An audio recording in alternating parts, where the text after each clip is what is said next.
بسم اللہ الرحمن الرحیم۔ ناظرین، آج 9 ستمبر ہے سن 2022، جمعۃ المبارک کی بہترین خوبصورت صبح، beautiful morning. So good morning, السلام علیکم اینڈ صبح خیر ایوری بڈی۔ کیسے ہیں آپ سب لوگ؟ ٹھیک ہیں، خیریت سے ہیں، تر و تازہ ہیں؟ اللہ آپ کو سدا خوش رکھے، آمین ثم آمین۔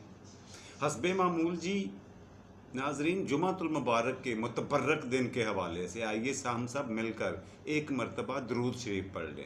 اللہم صلی علی محمد وعلی آل محمد کما صلیت علی ابراہیم وعلی آل ابراہیم انک حمید مجید۔ اللہم بارک علی محمد وعلی آل محمد کما بارکت علی ابراہیم وعلی آل ابراہیم انک حمید مجید۔ جی ناظرین، صبح کے پروگرام میں، کیونکہ یہ صبح کا پروگرام ہے اور اس میں پہلا اور مین سیگمنٹ ہوا کرتا ہے تاریخ ہندوستان، اور ہندوستان کی تاریخ کا ہم وزٹ کرتے ہوئے، پیش قدمی کرتے ہوئے، چلتے چلتے پہنچے ہوئے ہیں خیر سے ہم 16ویں صدی عیسوی کو کراس کرنے کے بعد 17ویں صدی عیسوی میں داخل ہو چکے ہیں۔ اور ہم یہاں کیا دیکھ رہے ہیں کہ ہندوستان میں مغلیہ سلطنت کے چوتھے چشم و چراغ، جن کا اصل نام سلیم تھا اور شیخو بابا ان کا نک نیم تھا، اب نور الدین جہانگیر کے نام سے ہندوستان کے بادشاہ، تخت دلی کے مالک بن چکے تھے۔ بہت بڑے علاقے پر اپنے باپ کی پھیلائی ہوئی سلطنت پر، اکبر کی بنائی ہوئی سلطنت پر یہ بنفس نفیس قابض ہو چکے تھے۔ اچھا، ان کا جہانگیر کا ابتدائی تعارف میں نے آپ کو پچھلے پروگرام میں کروا دیا تھا آپ لوگوں کو۔ اگر کسی نے نہیں دیکھا تو نیچے دیے ہوئے لنک میں جا کر آپ پچھلے پروگرامز دیکھ سکتے ہیں۔ اب بڑھنا ہے ہم نے کہ اس نے پہلا کام کیا کیا، وہ میں آج آپ کو بتاؤں گا، اور وہ کام تھا بہت بڑا کام، میں اسے بڑا ایڈمائر کرتا ہوں ذاتی طور پر۔ وہ یہ ہوا کہ اس نے قوانین جو رائج تھے، قوانین ہندوستان میں، اس میں تبدیلی کرنے کے لیے، اس میں تبدیلیاں کرنے کے لیے، اصلاحات کرنے کے لیے ایک کمیٹی تشکیل دی، جس میں کافی پڑھے لکھے، سلجھے ہوئے اور دانش مند لوگ شامل تھے۔ اور انہوں نے بیٹھ کر، کہا جاتا ہے 34 قوانین میں تبدیلیوں کی سفارش کی۔ ان میں سے کچھ ناپسند بھی آئیں۔ جب اس نے لسٹ دیکھا نا، مسودہ دیکھا، منظوری کے لیے اس کے سامنے رکھا گیا، تو اس نے بعض پر اعتراض بھی کیا، مگر چاروں ناچار چھوٹی موٹی تبدیلیوں کے ساتھ اس نے وہ رائج کر دیا ہندوستان میں۔ اب وہ تبدیلیاں کون کون سی تھیں؟ ان میں سے ساری تبدیلیوں یا اصلاحات پہ بات تو خیر ایک پروگرام میں نہیں ہو سکتی، میں مختصر کر کے جلدی ان اصلاحات کے بارے میں آپ کو بتانا چاہتا ہوں، جو روشن حروف کے ساتھ، جو گولڈن ورڈز کے ساتھ تاریخ کے صفحوں پر لکھی ہوئی ہے اصلاح قانون کی۔ وہ ہے جاگیرداروں کے اختیارات اور ان کے حقوق جو ان کو حاصل تھے، ان پر قدغن لگائی گئی، ان پر رکاوٹ لگائی گئی، ان کو کٹ کیا گیا، ان کی کاٹ چھانٹ کی گئی۔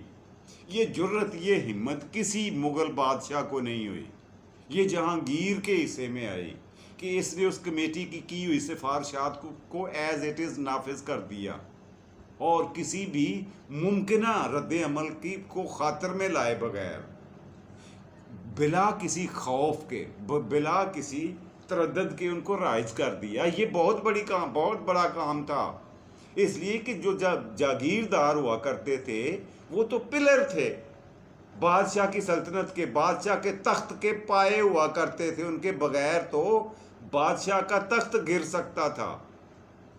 اس نے کیا جی۔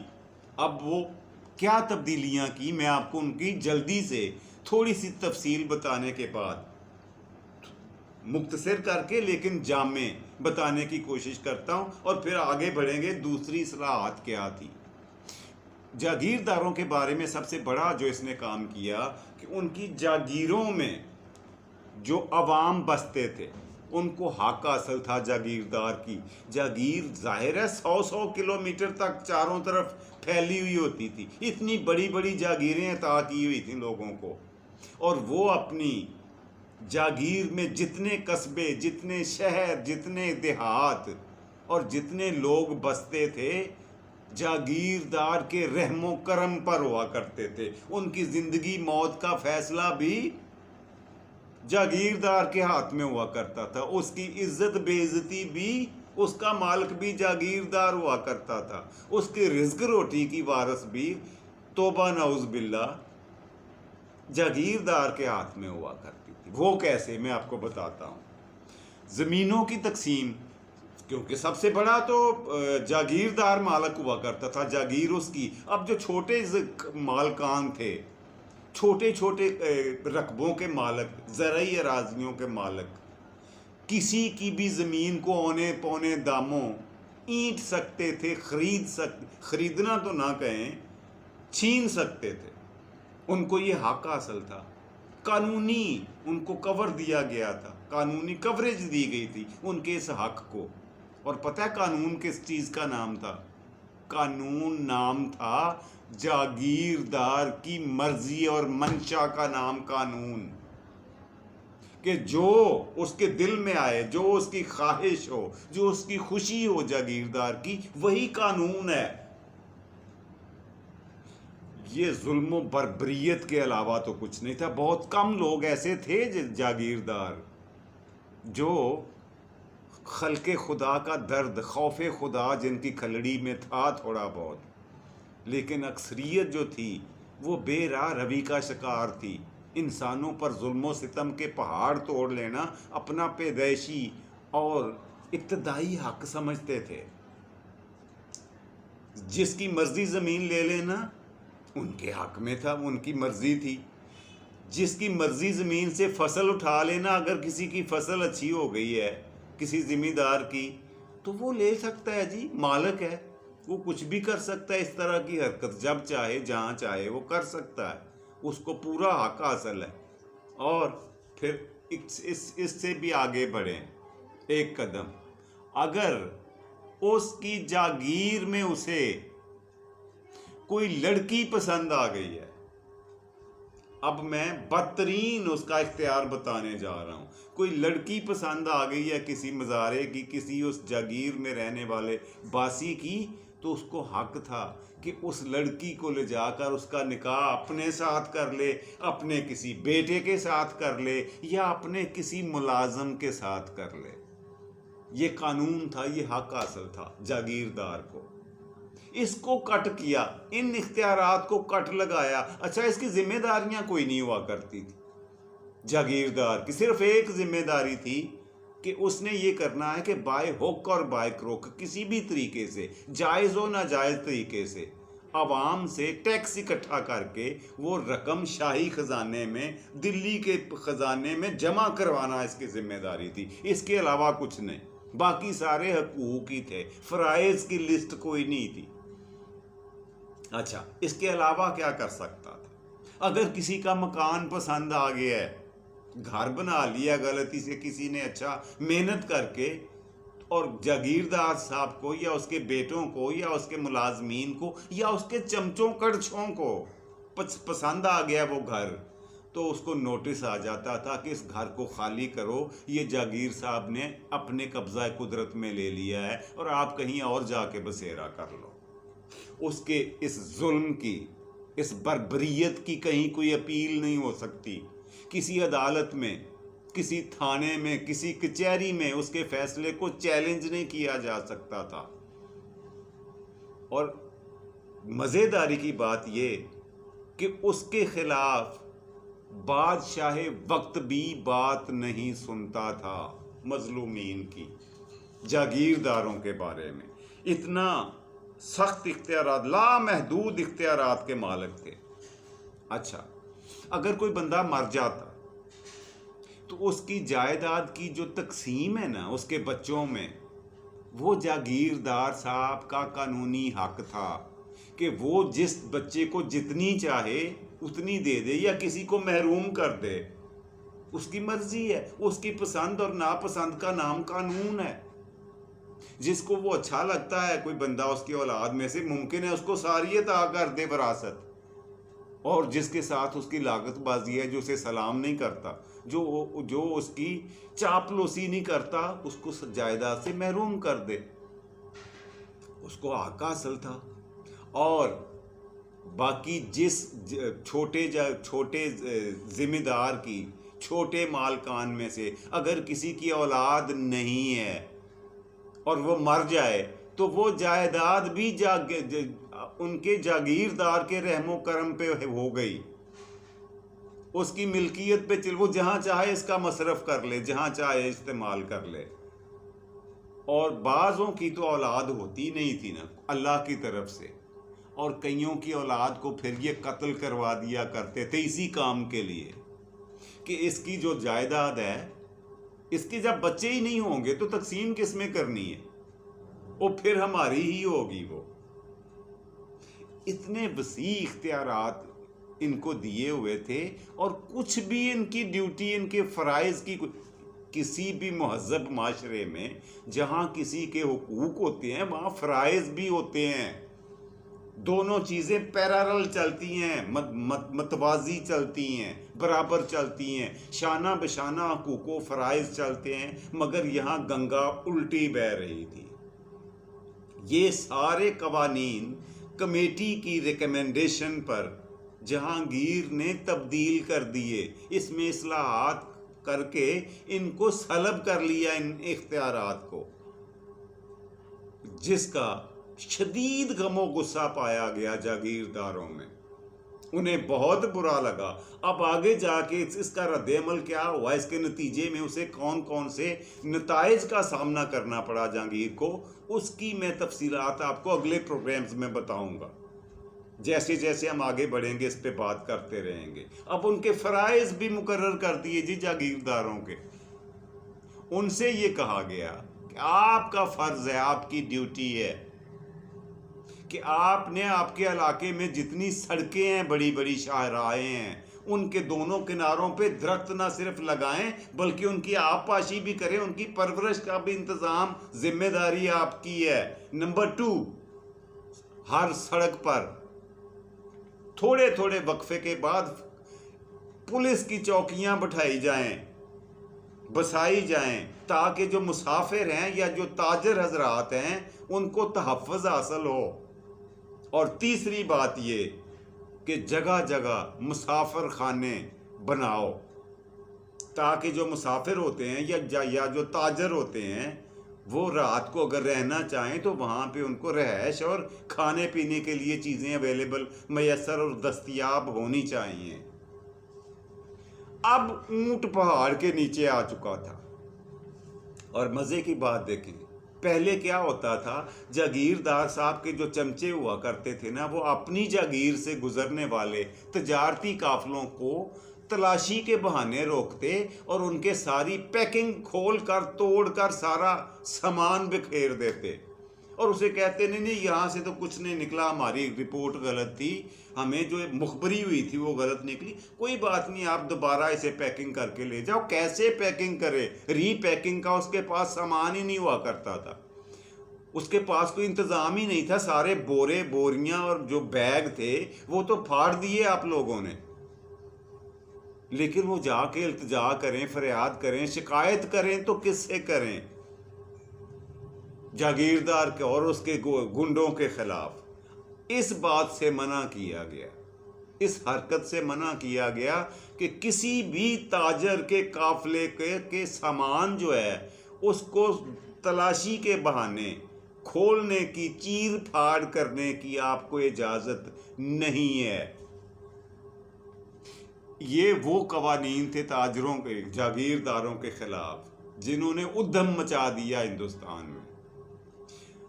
بڑا تل ملائے اور بہترین طرح طرح کے ہتھ کنڈے استعمال کر کے انہوں نے ری ایکشن دیا، اس کی تفصیل انشاءاللہ اگلے پروگرام میں دوں گا۔ آج میں نے اصلاحات پہ ہی بات کرنی ہے، کوشش کروں گا کسی میں کروں، اسی پہ زیادہ تر بات کروں۔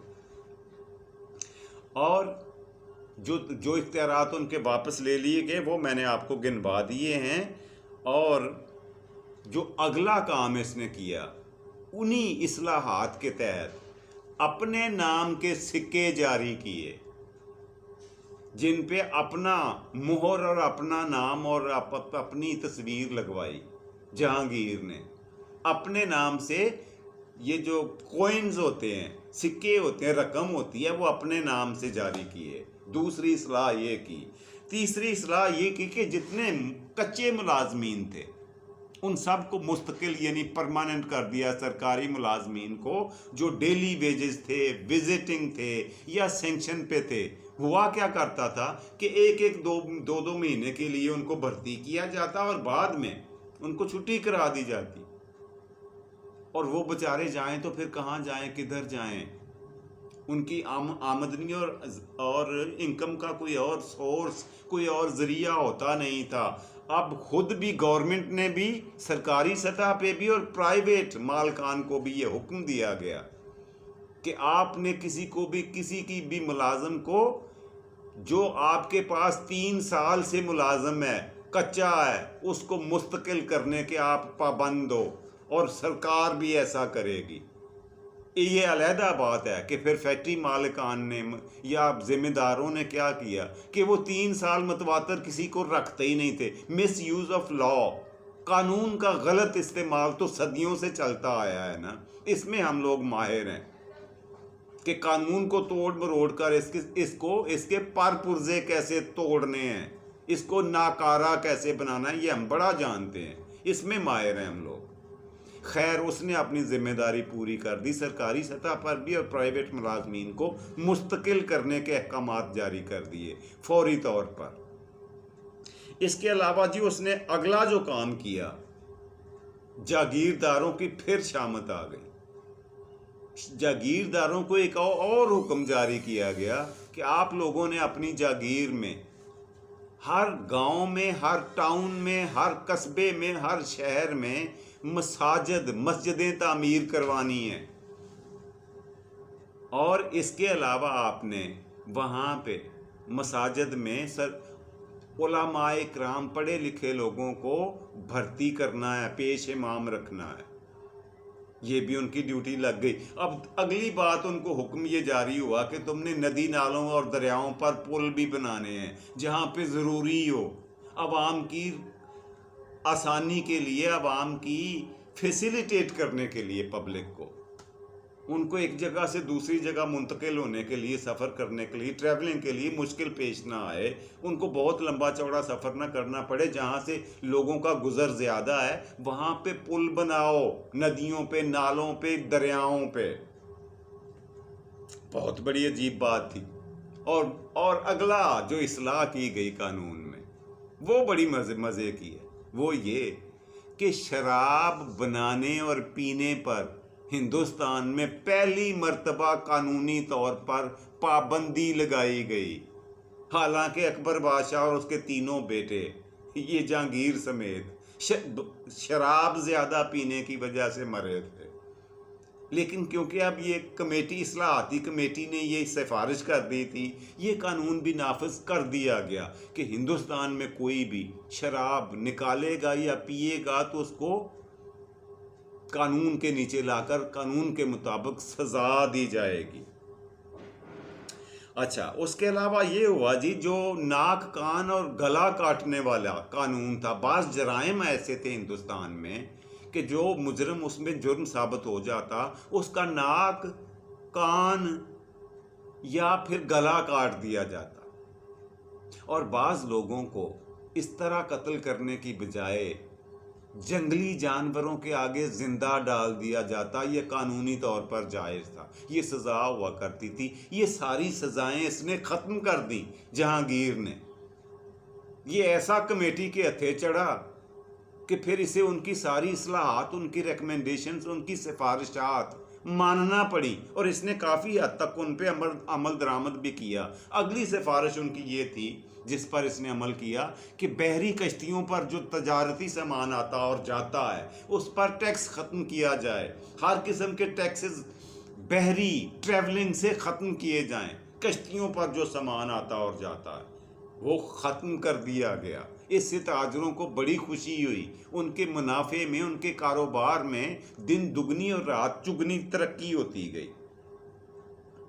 اچھا، اس کے علاوہ یہ ہوا کہ موروثی سیاست کے بارے میں نے آپ کو بتا دی ہے، اور دوسرا یہ کہ جو ملازمین ہیں سرکاری اور غیر سرکاری، ان کی فلاح و بہبود کے لیے ایک باقاعدہ چارٹر بنایا گیا، جس میں ان کی چھٹیوں کے بارے میں، ان کی تنخواہوں کے بارے میں، منیمم ویجز کے بارے میں، اور ان کی پینشن کے بارے میں قوانین متعارف کروائے گئے۔ یہ بہت بڑا کام تھا جو اس نے عوام کے۔ اس کے علاوہ جو بہت بڑی اور بہترین اصلاح کی گئی قوانین میں، ایک بہت اچھا آسن قدم اٹھایا گیا اس کمیٹی کی سفارشات پر جہانگیر نے، وہ یہ تھا کہ جب یہ بادشاہ بنا نا، تو ظاہر ہے کئی لوگوں نے مخالفت کی تھی اور ڈٹ کر کی تھی، اور انہوں نے اعتراض اٹھایا تھا یہ تو پرلے درجے کا نشئی ہے، اس کو تو اپنی عقل پہ، دماغ پہ کنٹرول نہیں ہے، نیم پاگل ہے، اس کو بادشاہت کو تخت دلی پر بیٹھنے کا کوئی حق نہیں ہے۔ یہ اعتراض بعض وزیروں، مشیروں، دربار کے جو ملازمین تھے انہوں نے، اور کچھ راجا مہاراجاؤں نے اعتراض کیا تھا۔ اب کمیٹی کی سفارش میں یہ لکھا گیا کہ ان تمام مخالفین کو عام معافی کا اعلان کیا جائے، جو اس کو کرنا پڑا اس نے کر دیا، اور یوں یہ بہت بڑا احسن اقدام تھا، خوبصورت قدم تھا جو اس نے اٹھایا کہ اپنے بادشاہ بننے کے تمام مخالفین کو ان کے جرم سے مبرہ قرار دے دیا گیا، سزا سے استثناء مل گیا، ورنہ ان کا جو حشر ہونے والا تھا وہ بہت برا ہونا تھا۔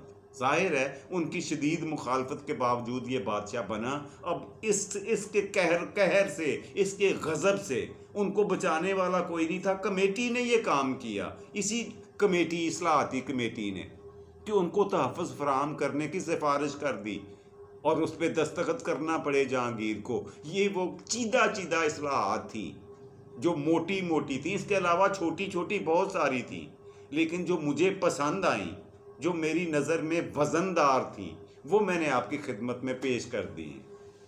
امید ہے آپ کو پسند آئی ہوں گی۔ یہیں سے سلسلہ کل آگے بڑھائیں گے اگلے پروگرام میں۔ یہاں پہ پہلے سیگمنٹ کو ختم کرنے کی اجازت دیجیے، بڑھتے ہیں پروگرام کے دوسرے اور مزیدار سیگمنٹ کی طرف، اور وہ ہوا کرتا ہے ہمیشہ کی طرح حسب معمول آج کا لفظ۔ جی، آج کا لفظ دیکھتے ہیں میں کون سا لے کے آیا۔ سنسکرت میں کا ایک لفظ ہے جی، سنسکرت سے ہندی میں آیا اور ہندی سے آ گیا اردو میں۔ وہ لفظ بڑا عام سا ہے، ہر بندہ جانتا ہے، یہ رہا جی۔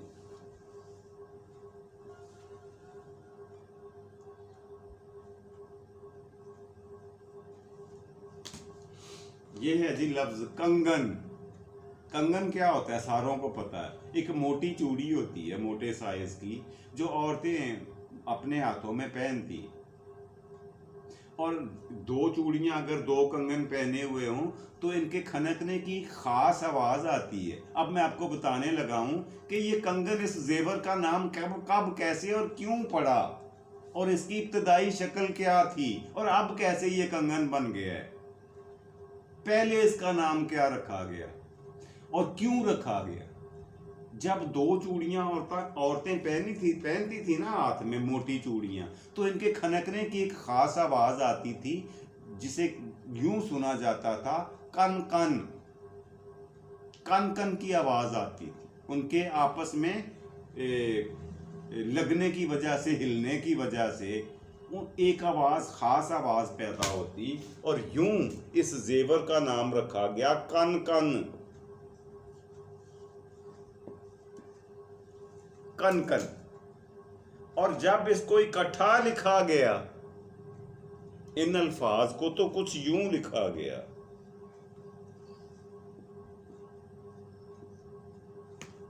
یہ کن کن۔ اب یہ کن کا نام ان کی کھنکھناہٹ کی وجہ سے پڑا اس زیور کا نام، اور تب سے اب تک اس کو صدیاں گزرنے کے بعد ہمارے پاس اردو میں پہنچنے تک یہ کن سے کنگن بن چکا ہے۔ اب یہ اس شکل میں ہمارے پاس موجود ہے نا انٹرسٹنگ بات، ہے نا دلچسپی والی بات؟ امید ہے آپ کو پسند آئی ہوگی۔